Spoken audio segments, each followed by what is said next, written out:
Sai Satcharitra Epilogue. We have done with chapter 51 and now we come to the last chapter, number 52 in the original. In this, Hemad Pant gave his concluding remarks and promised to give an index giving the contents of all the chapters in verse as is given in Marathi sacred books, but unfortunately that index was not found in Hemad Pant's papers.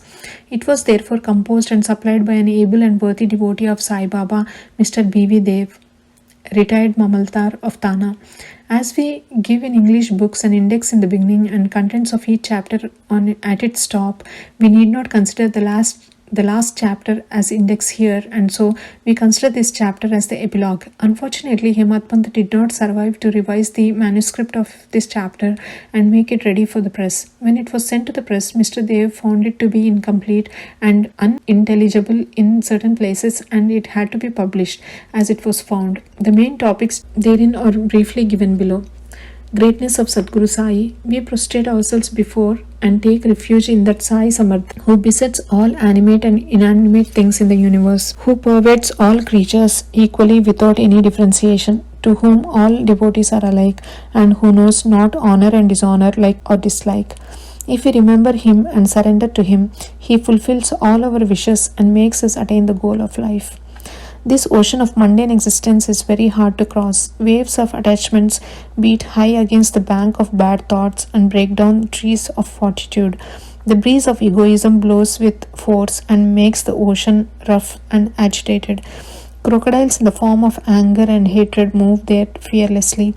Eddies in the form of the idea, I and mine, and other doubts whirl there incessantly, and innumerable fishes in the form of censor, hate, and jealousy play there. Though this ocean is so fierce and terrible, Sadguru Sai is its Agasti, destroyer, and the devotees of Sai have the least fear of it. Our Sadguru is the boat which will safely take us across this ocean. Prayer. Now we fall before Sai Baba and holding his feet make the following prayer for the public. Let not our mind wander and desire anything except Thee. Let this work, Satcharitra, be in every house and let it be studied daily. Let it ward off the calamities of those who study it regularly with reverence. Falashruti. Reward of study. Now a few words about the reward you get from this work. After bathing in the sacred Godavari and after taking the darshan of the Samadhi in the Samadhi Mandir at Shirdi, you should read or hear the Satcharitra. If you do this, all your threefold afflictions will vanish. Casually thinking about the stories of Sai, you will get interested in spiritual life, and if you go through it with love and reverence, all your sins will be destroyed. If you wish to get rid of the cycle of births and deaths, read Sai stories and remember him always and get yourself devoted to his feet. If you dive into the sea of Sai's stories and then give them out to others, you will get an ever new flavor of them and save the hearers from future misery. If you go on meditating on Sai's form, it will in course of time lead you into self-realization. It is very hard to know or realize the nature of self or Brahma, but if you approach through the Sagun Brahma, Sai's form, your progress will be easy. If the devotee completely surrenders himself to him, he will lose his individual ego and be merged in him and be one with him as the river becomes one with the sea.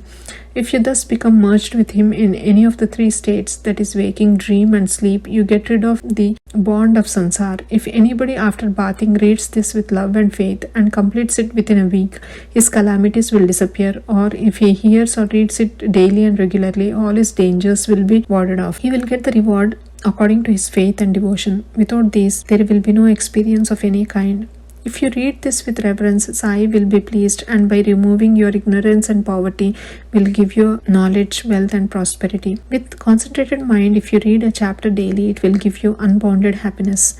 One who has his own welfare at heart should study it carefully, and then he will ever remember Sai gratefully and joyfully, birth after birth. This work should be read at home, especially on Guru Purnima, Ashada Full Moon Day, Gokulashtami, Ram Navami and Dasra, Baba's Punyatidi.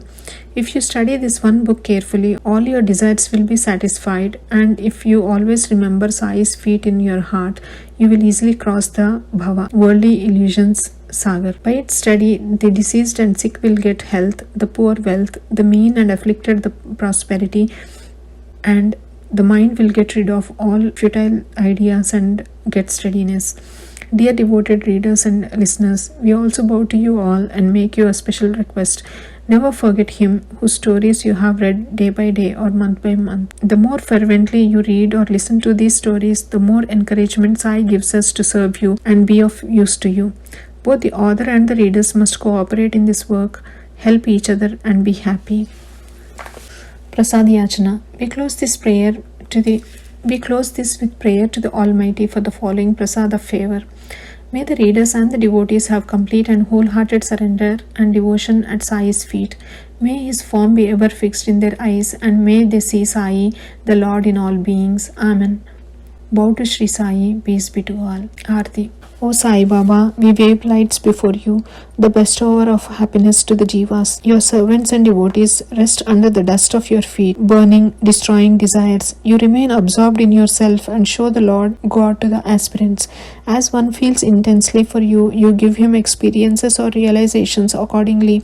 O kind-hearted, your power is such. Meditation on your name removes our fear of the sansar.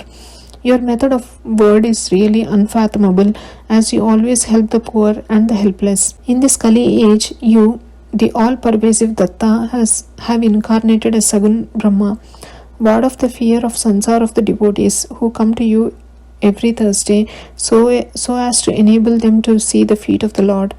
O God of gods, I pray that let my treasure be the service of your feet. Feed Madhav, the composer of this Aarti, with happiness, as the cloud feeds the Chatak bird with pure water, and thus keep up your word. Amen. Bow to Sri Sai, peace be to all. Sai Ram.